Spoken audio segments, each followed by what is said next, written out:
Welcome to EnVision Center News, where we discuss community impact and involvement with today's nonprofit leaders and philanthropists.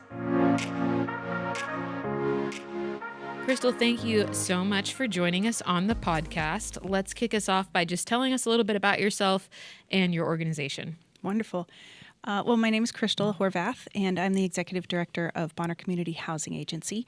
I've lived up here most of my life. My family moved up here when I was in elementary school, and so I've been kind of a part of the community in one way or another since I was 8 years old.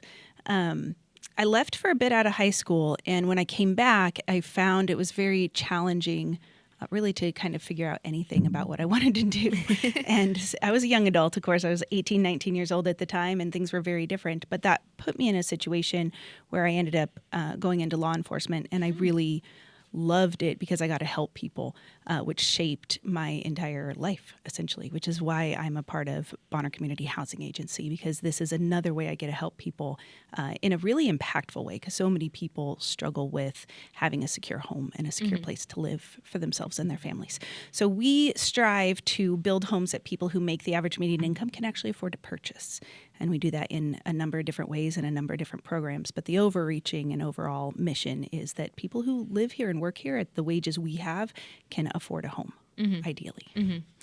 And I want to get into the details of that. But first, how did you transition from law enforcement to this area of work? Or were you in a different nonprofit first, or did you jump straight from law enforcement to... Neither, actually. Okay. I retired from law enforcement in 2015, I believe it was, to raise my own children. Okay. I wanted to be home with my kids. I had some wonderful friends who helped with that, but I felt it was time for me to be a part of that and not have other people raising my kids. Went through, unfortunately, a bad divorce and kind of had to rebuild life. And so there was a point in time when I was working 4 different jobs and creating a new friend circle, because, you know, those things kind of destroy life. And one of those friends said, hey, I am on a board of a nonprofit, and we are looking to hire, and I think you would be a perfect fit. So I applied and became a project manager at the housing agency, and ultimately with the intention of working into the executive director position. Wow. So when this friend first told you, were you like, yeah, that is a good fit? Or were you like, how exactly? Or because you knew you liked helping people, you're like, yes, that's you know, it for me. I think it was pretty easy, a pretty easy answer. I mean, that for me, I didn't know when I got into law enforcement that was the reason I was doing it, but that was the reason, was I wanted to be somebody that made a difference, that stood in the gap, that defended the people that needed somebody to defend them, and help in a way that people need. They need help in certain ways, and housing is another way. And so I love the fact that I don't have to arrest somebody to help somebody. I just get to help them. Right. You know, so. Yeah. And so how old is your organization? I believe we were incorporated in 2007. Okay, so you've been around a while, Yes. not totally new, because I feel like these conversations about affordable housing have really ramped up, especially post-COVID. Yes. Right? And so I'm wondering how long have you been in the seat? I have been the executive director for 2 years. 2 years. I've been with the agency for 4. Okay. And so you've been probably with them during the busiest times, I'm kind of assuming. Has there been like this explosion of need and people in outreach and people approaching you since the population here has exploded? Yeah, but I don't know that it's really any different. I mean, I know traditionally the agency has always built 3 to 4 or more units a year. And we could easily do that now if we had the funding. We have over 300 people on our list looking for help. Wow. For homes. Wow. So what's the main way that you get the funding to build these homes? Currently, it's primarily through federal grants. Okay. I see ideally us working towards more private donations and less federal grants. There's a lot of hoops we have to jump through and regulations we have to abide by when we have federal funds involved in a project. Like the type of house you can build, or what? No, it's more like there's a thing called Section 3 requirements where it's very complicated. Oh. So, for example, if I understand it correctly, if you have more than $200,000 of federal funds into a build, then you have to track like every person's hours on that project every day, and you have to know if they're low income themselves and like all these other things as well. So it's pretty cumbersome to try and meet the requirements when you have a certain amount of federal funds involved. Yeah, I could see that. And so how many houses a year do you say that you either build or you're shooting to build? In the past, it kind of looks like it was 3 to 4 a year based on old files and things like that I've gone through. In the 4 years I've been here, we haven't done that. We had an executive director when I first started who was really talented and very knowledgeable, and his mission was more larger projects. So we had bid several different larger projects. The smallest one was 50 units approximately, okay. and some of them were 400 unit projects. And unfortunately, none of them really came to fruition. There wasn't funding for those kinds of projects. We did build 6 of them on a grant that is workforce housing. Specifically. But that's all we did there. So now, with me being the executive director, in the last 2 years, I've been kind of rebuilding relationships with IHFA and the local banks and donors and all of those things.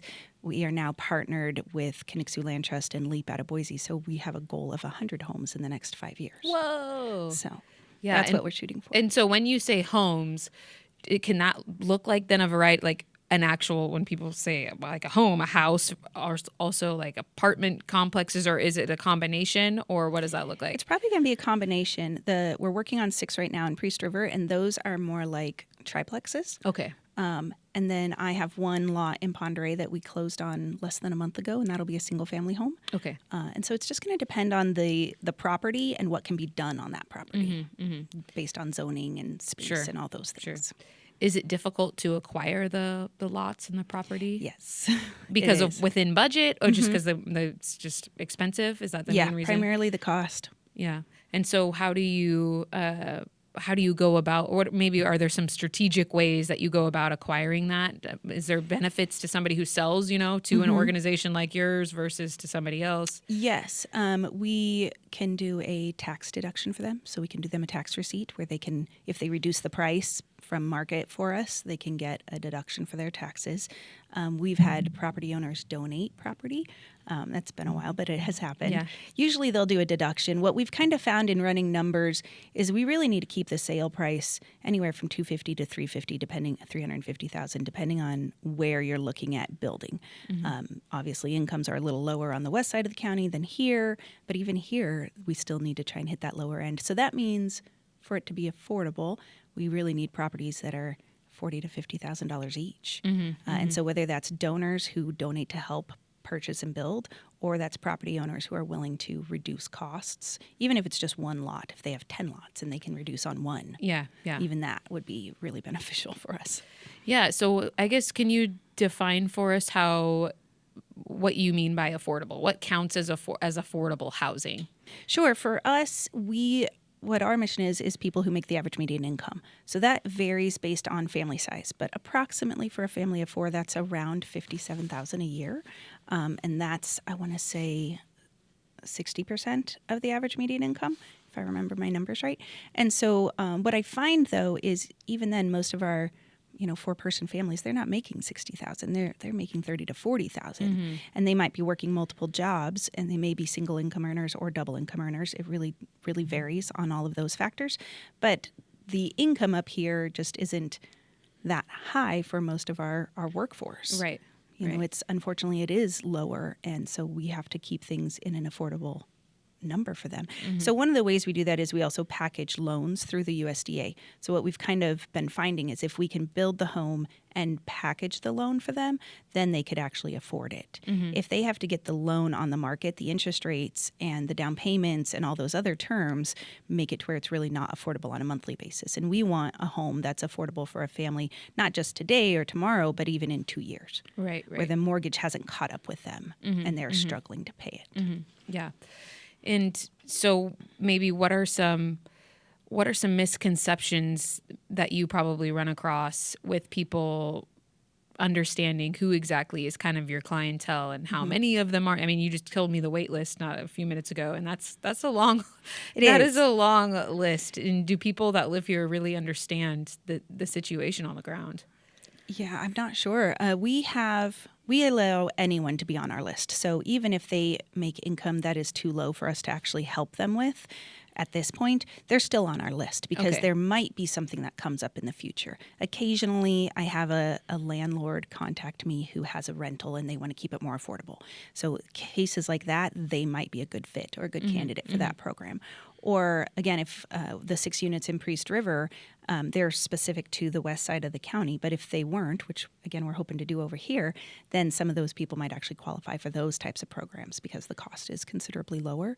So we take everybody on the list, even if they're not in that 60% or higher of the income range, because if something comes up, we want to be able to contact them and offer them a potential solution. Yeah. Yeah. If someone is listening to this and maybe they need, they were thinking, I need help, with that. I'm in the right range, income range and stuff, but they hear, oh my gosh, that list is really long. Should they still reach out? Should they how does the priority work? Are they well, if I'm the 301st person on the list, what's the point of me, even reaching out? Oh, great question. So we keep the list ongoing. And so when opportunities come up, I send out mass emails to everybody on the list. And it's really in their court to respond and say, yes, I am interested in this opportunity. How do I get the ball rolling? So it's not in order of when they signed up. It's really, if you get an email and it's something that might work for you, then you're in the queue for the program. And so that's one of the ways we do the 502 loans, the USDA loans, is I think we've sent out 100 plus emails and, maybe 20 of them have actually responded. Oh, really? So we're working through those loans for those people, those families. But you normally, so you maybe 20% or whatever get back to you, but are those usually able to, what percentage of those folks that get back to you are then able to be placed or move on to the next step? Generally, if they're getting back to us, most of them. Okay. Like I said, the loan is a really wonderful program, so a lot of people qualify for the loan. Okay. Even if they have poor credit or, debt to income ratio is kind of high, there are still ways around that in this loan program. Okay. So as long as they respond and get us all the necessary documents, we can probably help them with getting the loan. And then the hard part is finding a home within the budget. Yeah. Because the loan will only do so much. And it's based on the county. So I want to say Sandpoint or Bonner County is the max loan you can get is just over $400,000. So finding a home under $400,000 is hard. Yeah. It is. It's crazy around here with the prices. What's a way just kind of a normal person on the street can contribute to this cause, whether to, obviously they can donate and things like that, but if that's not something that they can do, what's a way that they can assist in this? I feel like a lot of people kind of feel helpless. They're like, yep, positive housing, it's high, but that's what it is. And then they don't feel like they can do anything, even if they're in a home and they're okay and they're secure, but they see the problem with others. How can they help? Well, donations can be in several different ways. So part of it is connection. Like if they know somebody who might be able to help. One of the things that I've recently kind of started saying is how can you help, right? So we have all kinds of amazing local businesses and entrepreneurs and that sort of thing, and all of them maybe not all of them, but most of them in some way could help a little bit, right? So if everybody or even half of the people that own a contracting business could help with one affordable unit a year. You don't need to hurt yourself to help your community, but if you could help with one, reduce the costs to make your profit that you need to pay your employees, absolutely. But can you help with one at a reduced cost? And if we had half a dozen builders who were willing to do that, that's half a dozen homes we could potentially plan for. Yeah, yeah. And same with your HVAC and plumbing and electricians and landscapers. And there's a huge list of different services we have to pull in for every project we do. We partner with an appliance company who discounts his appliances 10% for us. Yeah. Which might not seem like that much, but it is. It makes a huge difference, especially compounding over all these different areas that you need to build a home and potentially. And every one of those discounts end up reducing the overall price. So if we get a 10% discount, then the cost of the home to the end buyer is reduced by that 10%. Because we list the home at the cost to build plus a 10 to 15% developer fee so we can continue to operate. And that's it. There's no other markup. It's just the cost to build and then whatever that fee is. So every time we get a grant, every time we get a donation, that goes directly to a project and reduces the cost for the buyer. Yeah, absolutely. And so you're Bonner County, and so you're all of the counties in play, right, for you as far as where you would be interested in building. Do you ever get I don't know, pushback or people saying, well, it's fine. You know, people can find stuff maybe in Bonner County, but everyone's having to like commute, you know, our workforce is having to commute into Sandpoint specifically, right? Because nothing's affordable right there. And so everyone has to go to the outskirts of the county or more rural areas of the county, although we're a rural county overall, but you know what I mean by that. Yeah. Do you ever hear people sort of say, it's fine, you know, they don't need to be in Sandpoint proper? Or is that something that your organization wants to do more of? Like, we want housing to be where the action is, where the jobs are, and it's not okay just to say, you know, just live on the outskirts of the county and commute in. That's fine, you know. You know, I think I have a bit of a different perspective. So we're Bonner Community Housing, but we also serve Bonner and Boundary County. And we haven't done much up in Boundary County, at least in the 4 years I've been here, but we technically serve both.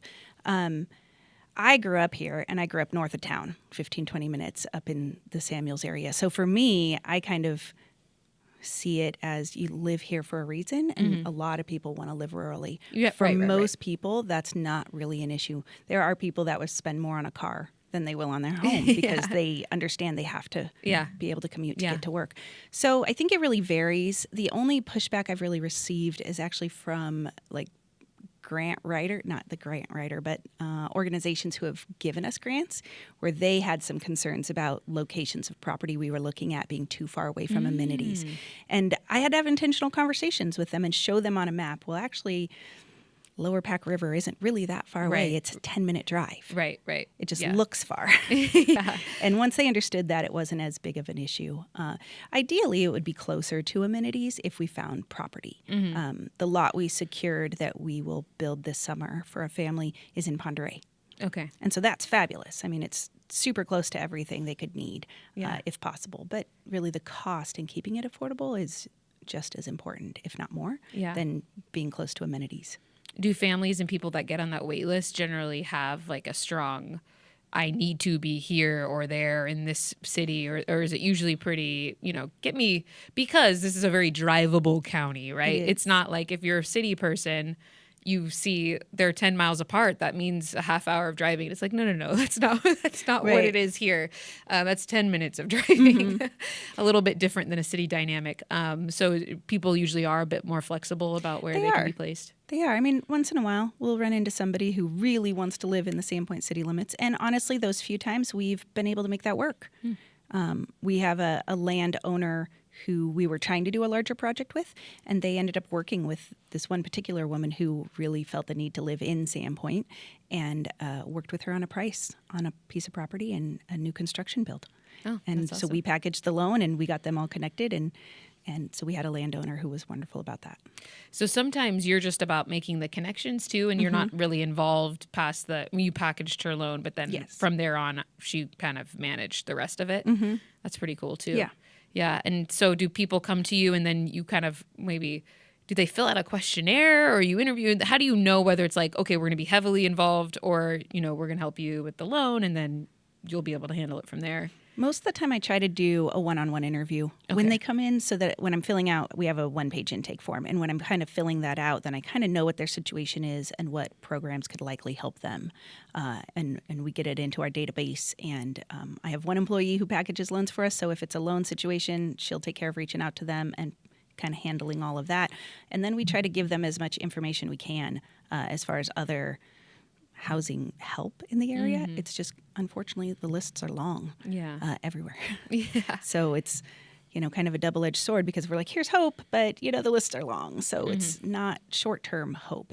It's going to take some time to get you into a safer or a more affordable situation. What's been, because you've been there for a couple of years now, what's been one of your favorite success stories?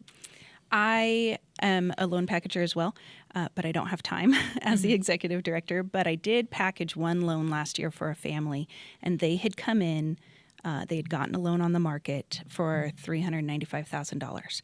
I think they were four people in the family, one income, but it was going to be over $3,000 a month for their mortgage payment. They're like, we can't afford that. So they came to us, and I was able to get their loan packaged and submitted through USDA for $395,000, the same amount. And on the USDA's program, it was like a $1,700 a month payment. And they were able to buy a home. And the USDA worked with them. There was some maintenance that needed to be done. USDA required a HVAC system installed, and USDA worked with them to get all of that done after closing and have the main costs be rolled into the loan, and now it's an affordable payment for them instead of $3,000, which isn't really doable. That's crazy. how Almost their much you're entire able paycheck. to reduce that. Yeah, Yeah. it's wild. So that was a really exciting, and we're in the same situation now with our employee who packages loans. She's gotten, I want to say 5 loans with the USDA that are pre-approved, 4 or 5 now, and they're just looking for homes. So they're in different stages of the process, but it's exciting to know that here's this other path of helping people that makes it more affordable. So at the EnVision Center, we're all about, partnerships and nonprofits, working with other nonprofits. And you mentioned Chrystle Land Trust. And how do you work with them? What does that partnership look like between the two of you, I guess? And then if there's any other nonprofits that maybe feed into you or you feed into them, would love to hear about that as well. Absolutely. Well, when the EnVision Center started the executive director collaboration meetings, that was a really powerful opportunity for me and continues to be. So through that, we sort of partner with all the housing agencies because there's a whole handful of them in different ways. And even if the way is just understanding where kind of on the rung of the ladder each of our groups are, then at least I can direct people to the right place. Bonner Homeless Transitions is amazing, and they do more in the low income range. So if that's where somebody is, I can direct them there instead of just being on our wait list because I understand what they're doing. And PISNY has been wonderful. I mean, I work with them very consistently just on personal stuff. We'll sit with executive directors, 2 or 3 of us at a time, and fill out grant applications. So that's been wonderful. But on the other side of your question with Chrystle Land Trust, we partnered with Chrystle Land Trust and LEAP out of Boise. I don't know if you're familiar with LEAP, but they're Not super very familiar, but I've heard of them. similar Yeah. to us. Okay. And their CEO graduated high school here with me. We graduated the same year. Whoa. So we were at a economic summit or something, and he was speaking. And so I'm like, I need to connect with him because he knows what he's doing. And so we did. We connected and kind of started conversations. And through that, he and Katie with Chrystle Land Trust had already started conversations. And so it was a pretty natural trio for us 3 to start working together on projects. So we have the one in Priest River, which is kind of our flagship project, I guess, with the 6 units of affordable housing out there. And those are land trust models. So what we're really hoping is that model will be a repeatable model, and we can bring it over here to this side of the county as well. So we're looking for land to be able to do that, but that's one of the ways that the costs get reduced because they're not buying the land, they're buying the home, and they're leasing the land for 99 years, and the land is owned by a nonprofit, so they don't run the risk of being kicked off the land. Right. Because it's owned by a nonprofit. So it reduces the overall cost by around $100,000 for the home. Yeah. So we're all working together and kind of figuring it out as we go because it's a newer partnership, but they all bring really wonderful resources. I mean, LEAP has been doing it less years than BCHA has, but they've been very, very successful in what they've done down in Boise. I don't know how many units they've built since they started, but I want to say a couple hundred. And they've been just incredibly successful in getting funding and knowing how to work with all the federal funding and having the expertise. And then Chrystle Land Trust is so well known on the conservatory side. And so they really spearheaded housing land trust models because Katie has talked about this before. I don't know if you've heard her talk about it, about how as a land trust organization, what they found is they're taking land to preserve it, which is a wonderful mission, but that also puts a pressure on the housing side because then that land is no longer available. Right. And so they felt obligated in some ways to really start researching how to do the housing trust side. And then we started talking because they don't, ultimately that's not their mission, but it's an important part is preserving housing land too.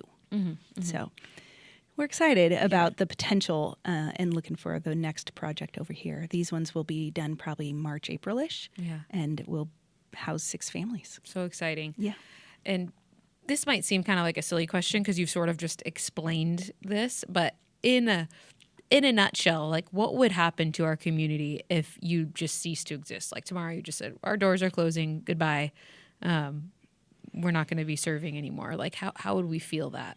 I think that I like to talk about how this is a community issue, not an individual issue, right?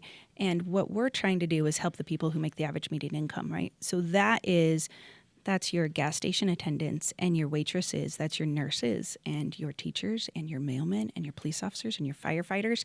And we might only be doing, one or two at a time, but that's one or two that are secure every year. And so it's the sand dollar analogy, right? It made a difference to that family. I know it makes a difference to the families we help. And my hope is we can help more each year as we continue to grow and develop these skills and these different programs. So if it wasn't around, then I don't know how we survive as a community. Mm-hmm. If we don't help our workers have safe, affordable places to live, then our workers leave. Yeah. And then what kind of community do we have? Right. Exactly. Really. Yeah. Is there anything that we need to make sure our audience knows? Anything that we didn't touch on? Any events, any fundraisers, any other cool ways people can get involved, plug in, volunteer? Something that we just didn't touch on that we should? I think the biggest thing would be come in. Like for any of it, just come in or email and let's talk, because we will find a way. If you are looking to help in some way, we'll find a way. It might not be till this summer, but I'm hoping when we build the one in Ponderay, my hope is that we organize a couple community days where we go and clean up the site after they've done work for the day. So the construction crew can go home and we'll clean it up, reduce the cost for the buyer, and have it be a fun, connection community event. There's other things, like I think it would be wonderful if we helped the family move in. Like if we packed them up and moved them in. We've pre-selected the family, so I'd want to make sure they're okay and comfortable with that. But it's a single parent who's a teacher, so if we can help them, even just getting them into the house physically, that's a big deal. That's hard to do on your own. So I think the main thing would be come and have coffee, and I'm happy to tell you all about it. If you're in any way in a situation where you might be able to help or donate, whether that's a skill that you have or time or connecting us with other people you know of that care about housing, any of those things are on the table, as far as I'm concerned. Yeah. And I guess how to contact us, the easiest way would be our info email. So it's info@bonnerhousing.org. Okay, great. Yep. It's probably the easiest way. And I actually thought of another question while you were talking just now. Do you tend to keep in touch with the families and the folks that you place, and do you ever have them turn around and then become like a volunteer? Maybe they had a skill or whatever that you use to build a future, a different home, or has that happened? You haven't been there probably long enough to see the cycle. Right. Not so far. I mean, I kind of keep in touch. Like, I really love doing a little something for the family. So the family that I packaged the loan for, I intended to do a little something, a little housewarming, and it's so busy that I didn't actually do it. But a little something, because I think it's really a wonderful opportunity to just connect with people. So we actually had the high school kids from the Interact Club paint a bunch of birdhouses for us this year for the Festival of Trees. And they were beautiful, and so many of them, we couldn't put them all in our display. So we kept more than half of them with the intention that really every family who we help get into a home, we're going to let their kids pick one. That's so sweet. So they're in our window at our office, and it's a really cute thing. But that's wonderful. Let the kids have one. Yeah, and good for the kids that made them. And they're doing something for the community. I love that so much. So, Chrystle, thank you for all the work that you do. And this is just a really important mission. And I think most of us, at least in my world, recognize that. And so we're glad that you're here. And we hope that people, who hear this interview, or maybe their interest is piqued, and they will take you up on that and have coffee. Absolutely. I like coffee. Thank you so much. Yes, thank you. Thanks for listening to today's episode. For more information, you can go to crecIdaho.com. Please like, share, and subscribe. We'll see you again soon.